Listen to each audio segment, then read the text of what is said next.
I'm Vimal Subbu. என்னோட சேனல்ல PhD ரிலேட்டடாக நிறைய டாபிக்ஸ் போட்டுட்ருக்கேன். ஓகே, இன்னைக்கு இன்ட்ரெஸ்டிங்கான ஒரு டாபிக் தான். PSTM சர்டிஃபிகேட்னா என்ன அப்படின்னு. ஓகேங்களா, PSTMனா person studied in Tamil medium. ஓகேங்களா, 12th வரைக்கும் தமிழ் மீடியம் படித்தவங்களுக்கு இப்போ வந்து கவர்மெண்ட் வந்து காலேஜில் வந்து PSTM சர்டிஃபிகேட் இருந்ததுன்னா ஸ்காலர்ஷிப் தராங்க. ஓகேங்களா, அதே மாதிரியே நீங்கள் ஏதாவது ஜாபுக்கு அப்ளை பண்ணுறீங்க, ஒரு காம்படேட்டிவ் எக்ஸாமுக்கு அப்ளை பண்ணுறீங்க அப்படின்னா அங்கேயும் PSTM சர்டிஃபிகேட் கேட்குறாங்க. ஓகேங்களா, PSTM சர்டிஃபிகேட்னா என்ன, அது எப்படி வந்து அப்ளை பண்ணணும், அது ஏன் அப்படின்ட்டு நம்ம இந்த வீடியோவில் பார்க்கலாம். ஓகேங்களா,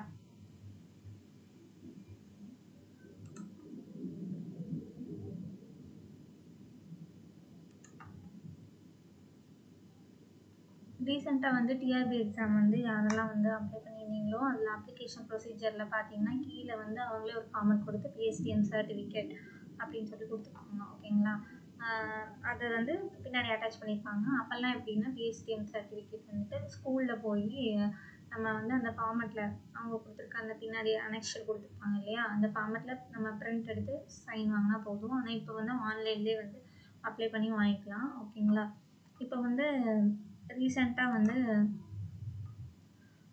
நான் வந்து அப்ளை பண்ணி இது வாங்கினேன் இந்த டிஆர்பி எக்ஸாமுக்காக. சில எக்ஸாமில் வந்து PSTM சர்டிஃபிகேட் கேட்குறாங்க. ஏன்னா ஒரு வேளை நீங்கள் எக்ஸாமில் பாஸ் ஆனீங்கன்னா ஃபஸ்ட்டு ப்ரையாரிட்டி அதில் கொடுப்பாங்க. ஓகேங்களா, இந்த மாதிரி இ-சேவை அக்கௌண்ட் வந்து எப்படி ஓப்பன் பண்ணணும், ஒரு சிட்டிசன் அக்கௌண்ட் எப்படி ஓப்பன் பண்ணணும் அப்படின்னு நிறைய யூடியூப் சேனலில் போட்டிருக்காங்க. ஸோ அதனால நான் அதெல்லாம் இதில் எக்ஸ்பிளைன் பண்ணல.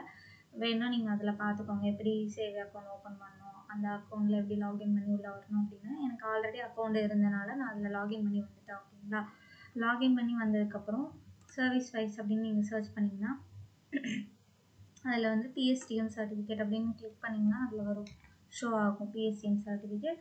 இதில் பார்த்தீங்கன்னா DSE 101, 102, 103 அப்படின்னு 3 ஆப்ஷன் காட்டுது பார்த்தீங்களா. அதில் வந்து எந்த கேட்டகரியில் உங்கள் ஸ்கூல் வருமோ அந்த ஸ்கூல் அதில் வந்து நீங்கள் அப்ளை பண்ணணும். ஓகேங்களா, ஏன்னா அப்போ தான் டீட்டெயில்ஸ் வரும். நீங்கள் உங்களோட டீட்டெயில்ஸ் கொடுத்து அப்ளை பண்ணும்போது அந்த ஸ்கூலுக்கு வந்து ரிஃப்ளெக்ட் ஆகும், இல்லைன்னா ஆகாது. ஓகேங்களா, ஒரு சில ஸ்கூல் அஃபிலியேட்டட் ஸ்கூலாக இருக்கும். ஓகேங்களா, ஒரு சில ஸ்கூல் கவர்மெண்ட் ஸ்கூலாக இருக்கும். கவர்மெண்ட் ஸ்கூல்னால் இதில் கிளிக் பண்ணுங்கள். இல்லை அஃபிலியேட்டட் ஸ்கூல்னால் ப்ரைவேட் கேண்டிடேட்ஸ் அப்படின்னு கொடுத்தீங்கன்னா அவங்க ஸ்கூல் இந்த லிஸ்ட்டில் தான் இருக்கும். ஓகேங்களா, இது கிளிக் கொடுத்தோன்னா அதில் வந்து ஈஸியாக நீங்கள் அப்ளை பண்ணிடலாம். எப்படின்னா அதில் வந்து இந்த மாதிரி தான் காட்டும். ஓகேங்களா, அப்ளிகேஷன் அந்த ஒன்றும் இல்லை, இ-சேவை அக்கௌண்ட் ஓப்பன் பண்ணுறீங்க, உள்ள லாகின் பண்ணுறீங்க, நீங்களே வீட்டிலேருந்து பண்ணலாம். அதுக்கப்புறம் அந்த சர்வீஸ் வைஸில் சர்ச் பண்ணிங்கன்னா PSTM அப்படின்னு போட்டிங்கன்னா அதில் எந்த கேட்டகரியில் உங்கள் ஸ்கூல் வருமோ அந்த லிங்க் ஓப்பன் பண்ணிக்கோங்க. தென் அதுக்கப்புறம் வந்து applicant name, father name, mother name அதெல்லாம் கேட்டிருக்காங்க. ஓகேங்களா, எல்லாமே வந்து இதை ஃபில் பண்ணிக்கோங்க. தென் அதுக்கப்புறம் வந்து ஸ்கூல் வந்து எப்போ ஜாயின் பண்ணீங்க அப்படின்னு ஜாயின் பண்ண டேட்டு வந்து இதில் கேட்டிருப்பாங்க. உங்களோட மொபைல் நம்பர், அதுக்கப்புறம் உங்களோட மெயில் ஐடி இதெல்லாம் கூட கேட்டிருப்பாங்க. ஓகேங்களா, ஜாயினிங் டேட் வந்து ரொம்ப மஸ்ட்டு. அதுக்கப்புறம் அகாடமிக் இயர், அதாவது எந்த வருஷத்துலேருந்து ஃபஸ்ட் ஸ்டாண்டர்ட்லேருந்து நீங்கள் 12th மட்டும் படிச்சிருக்கீங்க அப்படின்னா அந்த அகாடமிக் இயர் வந்து கேட்டிருப்பாங்க. அதையும் கரெக்டாக ஃபில் பண்ணிக்கணும். கிளாஸ் அப்படின்னா எந்த கிளாஸ், ஃபஸ்ட் ஸ்டாண்டர்ட்லேருந்து 12th அப்படின்னு பார்த்துக்கணும். ஒரே ஸ்கூலில் படிச்சிருந்தீங்கன்னா ஒரு வாட்டி அப்ளை பண்ணால் போதும். இல்லை 10th வரைக்கும் நான் ஒரு ஸ்கூலில் படித்தேன், +1 +2 வேறு ஸ்கூலில் படித்தேன் அப்படின்னா 10th வரைக்கும் வந்து நீங்கள் இந்த காலமில் வந்து ஃபஸ்ட் ஸ்டாண்டர்ட் டு 10th அப்படின்னு சொல்லிட்டு அந்த 10th ஸ்கூலோட இன்ஃபர்மேஷனை வந்து இந்த இடத்துல ஃபில் பண்ணிவிட்டு அப்ளை பண்ணணும். அதுக்கப்புறம் டிசி உங்கள்கிட்ட இருந்ததுன்னா அப்லோட் பண்ணிக்கோங்க. இல்லைனா போனஃபைட் வந்து அந்த ஸ்கூலில் போய் வாங்கி நீங்கள் அப்ளை பண்ணணும்.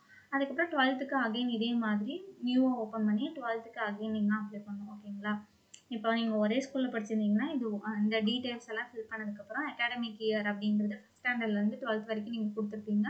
கிளாஸ் வந்து ஃபஸ்ட் ஸ்டாண்டர்ட்லேருந்து 12th வரைக்கும் கொடுப்பீங்க.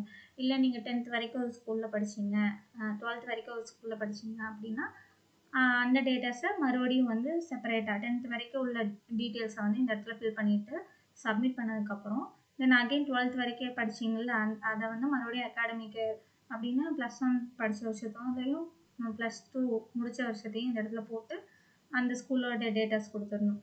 அப்போ வந்து இந்த இடத்துல கிளாஸ் ஃப்ரம் அப்படின்னா 11th standard to 12th standard அப்படின்னு நீங்கள் வந்து முடிச்சுக்கலாம். 2 டிஃப்ரெண்ட் ஸ்கூல் இருந்ததுன்னா 2 டைம்ஸ் நீங்கள் அப்ளை பண்ணணும். அப்ளை பண்ணி ஒரு 2-3 டேஸில் வந்து உங்கள் ஸ்கூலுக்கு வந்து அது ரிஃப்ளெக்ட் ஆயிரும். தென் அவங்க வந்து சைன் அப்லோட் பண்ணிடுவாங்க. சில ஸ்கூலில் வந்து டேரெக்டாக அப்ளை பண்ணிடுவாங்க. சில ஸ்கூலில் வந்து போனஃபைட் வந்து வேணும்னு கேட்பாங்க. ஒருவேளை உங்கள்கிட்ட வந்து எவிடன்ஸ், இப்போ வந்து இந்த இடத்துல அப்லோட் டிசி அப்படின்னு கொடுத்துருக்காங்க இல்லையா, இந்த இடத்துல வந்து உங்களோட டிசி வந்து ஜெராக்ஸ் வச்சுருந்தீங்க அப்படின்னா அதை நீங்கள் அப்லோட் பண்ணலாம்.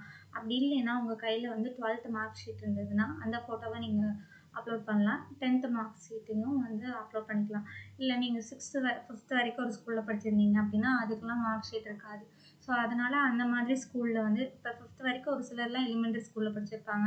தென் அதுக்கப்புறம் வந்து வேறு ஸ்கூலுக்கு மாறியிருப்பாங்க. அந்த மாதிரினா 5th வரைக்கும் நம்மக்கிட்ட மார்க் ஷீட் இருக்காது எவிடன்ஸாக. ஸோ அதனால் வந்து அங்கே வந்து அந்த மாதிரி ஸ்கூல் நீங்கள் அப்ளை பண்ணுறீங்கன்னா டேரெக்டாக ஸ்கூலில் போயிட்டு நீங்கள் போனஃபைட் வாங்கி இதில் வந்து சப்மிட் பண்ணணும். அப்போ தான் வந்துட்டு அவங்க வந்து அப்ரூவ் பண்ணுவாங்க அங்கே ஸ்கூல்லேருந்து. அப்புறம் இதில் இன்னொரு விஷயம் இருக்குது. என்னென்னா வந்து நம்ம நிறைய பேர் இ-சேவை அந்த பர்சனலாக இ-சேவை வந்து சிட்டிசன் லாகின் பண்ணவங்களுக்கு தெரியும். இதில் வந்து நம்ம அப்ளை பண்ணோன்னா சிக்னேச்சர் வேலிடேட் பண்ணுறது மட்டும்தான் கஷ்டம். மற்றபடி நமக்கு வந்து அதோட ஸ்டேட்டஸ் தெரியும். ஓகேங்களா? இப்போ நீங்கள் ஓபிசியோ இல்லை இன்கம் சர்டிஃபிகேட்டோ அப்ளை பண்ணியிருந்தீங்கன்னா அதோட ஸ்டேட்டஸ் வந்து உங்களுக்கு வியூ ஆகும். ஆனால் இதில் வந்து நம்மளோட ஸ்டேட்டஸ் பார்க்க முடியாது. பிஎஸ்டிஎம் சர்டிஃபிகேட் அதோட நம்மளும் டவுன்லோட் பண்ண முடியாது. இது இப்போ ப்ராப்பராக வந்து யார் லைசன்ஸ் வச்சுருக்காங்களோ அந்த இ-சேவை மையத்துக்குன்னு லைசன்ஸ் பண்ணி வச்சுருப்பாங்கல்ல கவர்மெண்ட்டில், அவங்க மட்டும்தான் அந்த பிஎஸ்டிஎம் சர்டிஃபிகேட் டவுன்லோட் பண்ணி நமக்கு கொடுக்க முடியும். ஸோ நீங்கள் அப்ளை பண்ணி 1 வீக்கில் வந்து உங்கள் ஸ்கூல்லேருந்து கான்டாக்ட் வச்சுக்கோங்க. உங்கள் ஸ்கூலில் வந்து யாராவது தெரிஞ்சவங்க இருந்தாங்க, மேம் இருந்தாங்கன்னா அவங்கள்ட்ட கேட்டு அவங்க அப்ரூவ் பண்ணிட்டாங்கன்னா ஆட்டோமேட்டிக்காக வந்து நமக்கு ஜென்ரேட் ஆகும். தென் அதுக்கப்புறம் ஒரு ப்ராப்பராக லைசன்ஸ் இருக்க ஒரு இ-சேவை மையத்துக்கு போய் நீங்கள் வந்து டவுன்லோட் பண்ணிக்கலாம். ஓகேங்களா? இதுதான் பிஎஸ்டிஎம் சர்டிஃபிகேட் வந்து அப்ளை பண்ணுற ப்ரொசீஜர். பிஎஸ்டிஎம் சர்டிஃபிகேட் வந்து டிஆர்பி எக்ஸாம் மட்டும் இல்லை, நிறையா வந்து டைரக்ட் போஸ்டிங் எக்ஸாம் எல்லாத்துக்கும் வந்து இப்போ ஒரு லாயர் போஸ்டிங்காக இருக்கட்டும், டாக்டர் போஸ்டிங்காக இருக்கட்டும், எந்த மாதிரி டைரக்ட் போஸ்டிங் எல்லாத்துக்குமே இந்த மாதிரி காம்படிட்டிவ் எக்ஸாம் வச்சு எடுக்கிறாங்க அப்படின்னா பிஎஸ்டிஎம் சர்டிஃபிகேட் வந்து வேணும் அப்படிங்கிறாங்க. ஓகேங்களா? இப்போ தான் ஃபஸ்ட்டு ப்ரையாரிட்டி கிடைக்கும். ஸோ அப்ளை பண்ணாதவங்க நீங்கள் எலிஜிபிளாக இருந்ததுன்னா நீங்கள் 12th வரைக்கும் தமிழ் மீடியம் படிச்சிருந்தீங்க அப்படின்னா வந்து நீங்கள் அப்ளை பண்ணிக்கலாம். அதுக்கப்புறம் 10th வரைக்கும் நான் தமிழ் மீடியம் படித்தேன், +1 +2 வந்து நான் இங்கிலீஷ் மீடியம் மாறிட்டேன் அப்படின்னா நீங்கள் எலிஜிபிள் இல்லை. அதே மாதிரி 10th வரைக்கும் நான் இங்கிலீஷ் மீடியம் படித்தேன், +1 +2 மட்டும் நான் தமிழ் மீடியம் படித்தேன் அப்படின்னா நீங்களும் எலிஜிபிள் இல்லை. ஓகேங்களா? ஃபஸ்ட் ஸ்டாண்டர்ட் டு 12th வரைக்கும் தமிழ் மீடியம் படித்தவங்க மட்டும்தான் பிஎஸ்டிஎம் சர்டிஃபிகேட் அப்ளை பண்ணி வாங்க முடியும். ஓகேங்களா? தேங்க்யூ ஃபார் வாட்சிங்.